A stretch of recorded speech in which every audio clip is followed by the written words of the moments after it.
हाँ जी। तो कैसे हैं आप सब। आज का हमारा टॉपिक है लैंडफॉर्म इवोल्यूशन की थ्योरीज। और लैंडफॉर्म इवोल्यूशन की थ्योरीज में दो दिग्गजों का नाम आता है, विलियम मॉरिस डेविस और पेंक। बहुत चर्चा में रहते हैं ये दोनों जियोमॉर्फोलॉजी में। ठीक है, तो लैंडफॉर्म इवोल्यूशन की क्लासिक थ्योरी जो थी वो विलियम मॉरिस डेविस ने दी थी। अमेरिकन जियोमॉर्फोलॉजिस्ट थे। और वॉल्थर पेंक जर्मन जियोलॉजिस्ट थे जिन्होंने बहुत क्रिटिसाइज़ किया विलियम मॉरिस डेविस की थ्योरी को। ठीक है, विलियम मॉरिस डेविस की थ्योरी को बहुत क्रिटिसाइज़ किया। तो आज हम इन दोनों के पॉइंट्स को देखेंगे कि ये क्या कहना चाहते थे और क्लासिक थ्योरी में ऐसी कौन सी गलतियां थी जिनको पेंक ने बताया। ठीक है, चलो सबसे पहले तो हम डेविस की साइकिल ऑफ इरोजन को देखेंगे। साइकिल जो है, साइकिल का शब्द का जो मतलब है ये है कि अर्थ एक साइक्लिक मैनर में वर्क करती है। अर्थ का जो नेचर है वो साइक्लिक है। और ये बताया किसने? ये बताया था जेम्स हटन ने। जेम्स हटन एक स्कॉटिश ज्योग्राफर थे। 1785 में साइक्लिक नेचर के बारे में बताया अर्थ की। एक्चुअली इन्होंने एक थ्योरी ऑफ यूनिफॉर्मिलिटरिज्म दी थी, एक रूपतावाद का सिद्धांत। इसमें बताया कि अर्थ की जो एवोल्यूशन है वो बहुत धीरे प्रोसेस है, वो कैटास्ट्रॉपिक नहीं है। कैटास्ट्रॉपिक मतलब एक बहुत तेजी से इसका इवोल्यूशन नहीं हुआ है। ठीक है, अर्थ की जो हिस्ट्री है वो एक रूपतावाद के सिद्धांत पे काम करती है। इनके वर्क से थोड़े से जो अपने विलियम मॉरिस डेविस थे बहुत प्रभावित हुए। चार्ल्स डार्विन की थ्योरी एवोल्यूशन ऑफ स्पीसीज से भी वो प्रभावित थे। और इरास्मस और जीन बैप्टिस्टे जैसे साइंटिस्ट से भी वो प्रभावित थे। और इन्होंने इंस्पिरेशन लेके इस थ्योरी को दिया पहली बार एक आर्टिकल के ज़रिए 1889 में, the reverse and valleys of Pennsylvania. The reverse and valleys of Pennsylvania. Pennsylvania एक स्टेट है यूएस का, अपलैशियन माउंटेन के बिल्कुल नॉर्थ वेस्ट में। वहाँ पे एक स्टेट है पेंसिल्वेनिया। वहाँ की इन्होंने स्टडी की कि जो अपलैशियन माउंटेन है उसकी कटिंग हो रही है, इरोजन हो रहा है, तो उसके ऊपर इन्होंने स्टडी की। और अमेरिकन जियोमॉर्फोलॉजिस्ट थे, ये बता चुका हूँ। इनको फादर ऑफ अमेरिकन ज्योग्राफी भी बोला जाता है। ठीक है, तो सबसे पहली बार जेम्स हटन ने साइक्लिक नेचर के बारे में बताया। इन्होंने इंस्पायर होकर एक थ्योरी दी। इन्होंने बोला कि जो लार्जर रिवर्स है ना, उनके पास 3 मेन स्टेजेस होती हैं डेवलपमेंट की। जो भी अपलेशियन माउंटेन की रिवर्स थी उन्होंने स्टडी की, तो देखा कि जो मेन जो इरोजन का जो एजेंट है वो रिवर है। ठीक है, तो और हर एक स्टेज में उसकी 3 स्टेजेस हैं और हर एक स्टेज के अपने डिस्टिंक्ट लैंडफॉर्म्स हैं। मतलब अपने हर एक स्टेज में रिवर अलग अलग तरह के लैंडफॉर्म्स को बनाएगी। मतलब कि यूथफुल स्टेज में वो कौन से तरह के वी शेप की वैली बनाएगी, क्योंकि वो वर्टिकल कोरोजन करेगी। ठीक है, मैच्योर स्टेज में फिर यू शेप की वैली बनाएगी क्योंकि वो लेटरल कोरोजन करेगी, है ना।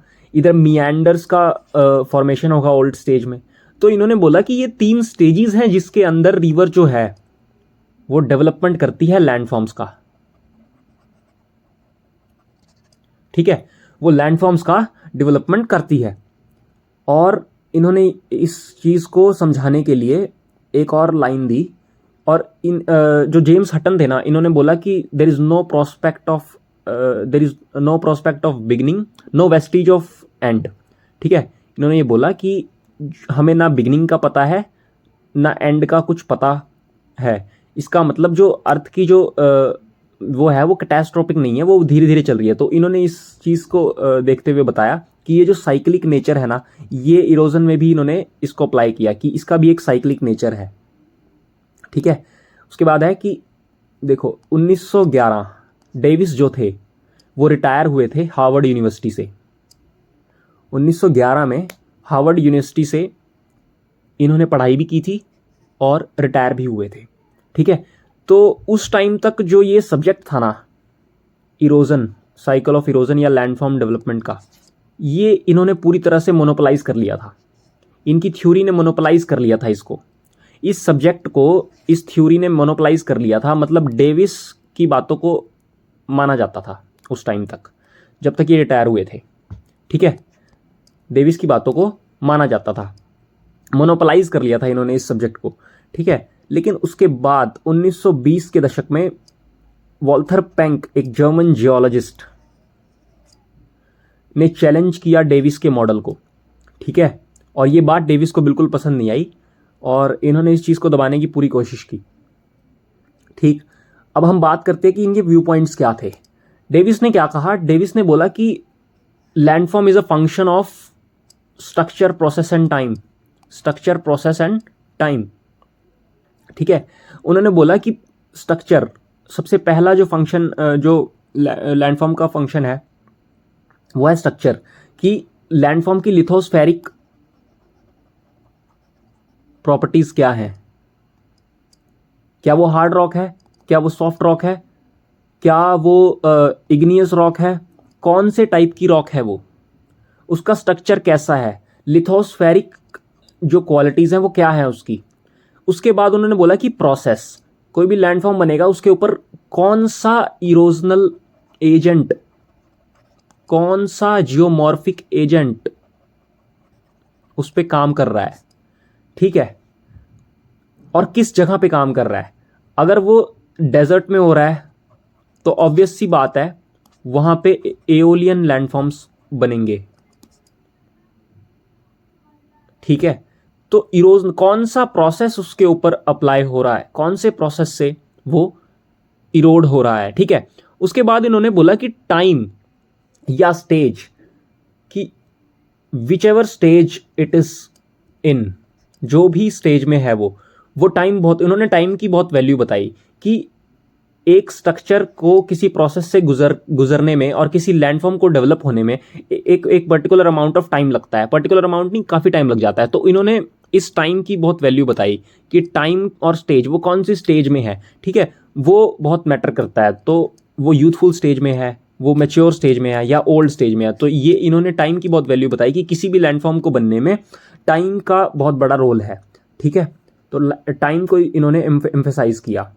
अब इन्होंने बताया क्या अपने मॉडल में, इन्होंने बोला कि स्ट्रक्चर, प्रोसेस और टाइम का फंक्शन है लैंडफॉर्म, सबसे पहले तो ये, ठीक है। स्ट्रक्चर, प्रोसेस और टाइम का जो ट्रायो दिया इन्होंने दूसरी बात ये बोली कि erosion only starts when upliftment stops. देखो ये इनका एक ग्राफ है जो इन्होंने दिया। इन्होंने बोला कि ये जो ऊपर वाला कर्व है ना, अपर कर्व, जिसको यूसी बोल रहे हैं हम, ये है तुम्हारी एब्सोल्यूट हाइट। एब्सोल्यूट हाइट का मतलब है कि सी लेवल से, सी बेस लेवल से जो हिल की या माउंटेन की ऊंचाई है वो होती है एब्सोल्यूट हाइट। मतलब इस बेस लेवल से इसकी माउंटेन की ऊंचाई जो है वो एब्सोल्यूट हाइट है।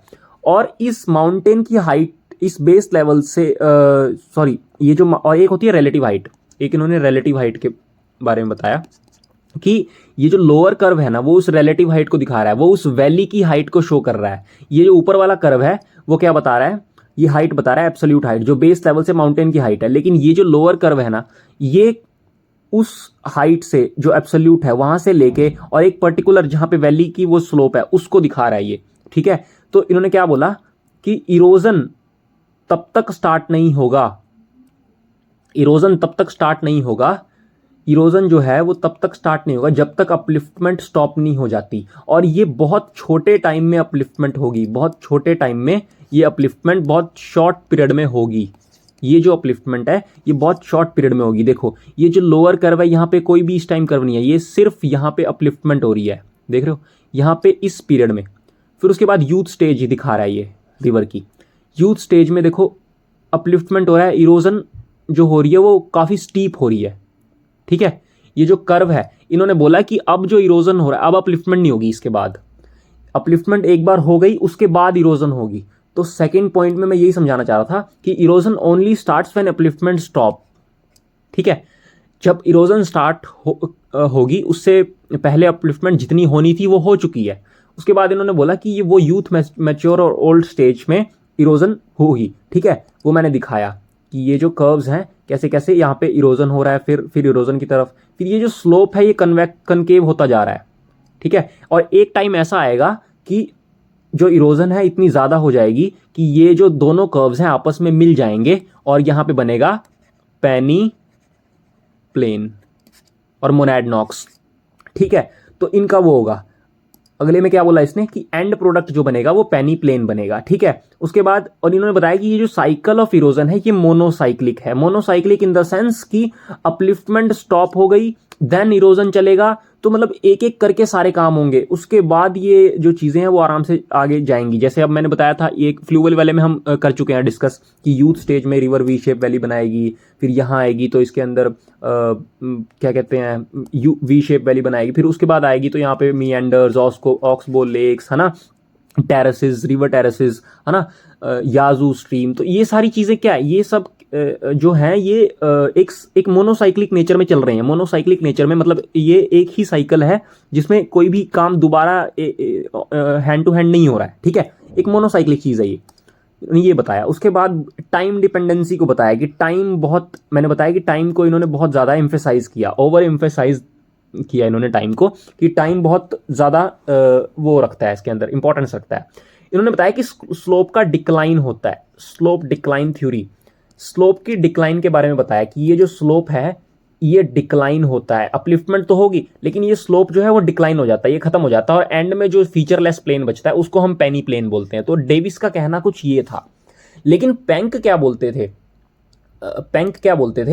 पेंक ने क्या, अब इसमें लिमिटेशंस क्या थी, ये जो थ्योरी है, इन्होंने बोला कि ये बहुत आइडियल कंडीशंस में ये अप्लाई होता है। ये जो थ्योरी बताई इन्होंने कि ये सिर्फ एक आइडियल कंडीशन में अप्लाई होता है, ठीक है। ये जो पूरी थ्योरी की अपलिफ्टमेंट शुरू हुई, फिर ये तो एक इन्होंने ना एक सिंप्लीफाइड वर्जन दे दिया, एक क्लासिक थ्योरी दे दी जिसके बेस पे जो और साइंटिस्ट थे जैसे पेंक हो गए, किंग हो गए, तो इन्होंने इसके ऊपर क्रिटिसिज्म दिया और अपनी बातें रखी, ठीक है। तो एक आइडियल कंडीशंस में ये अप्लाई होता है।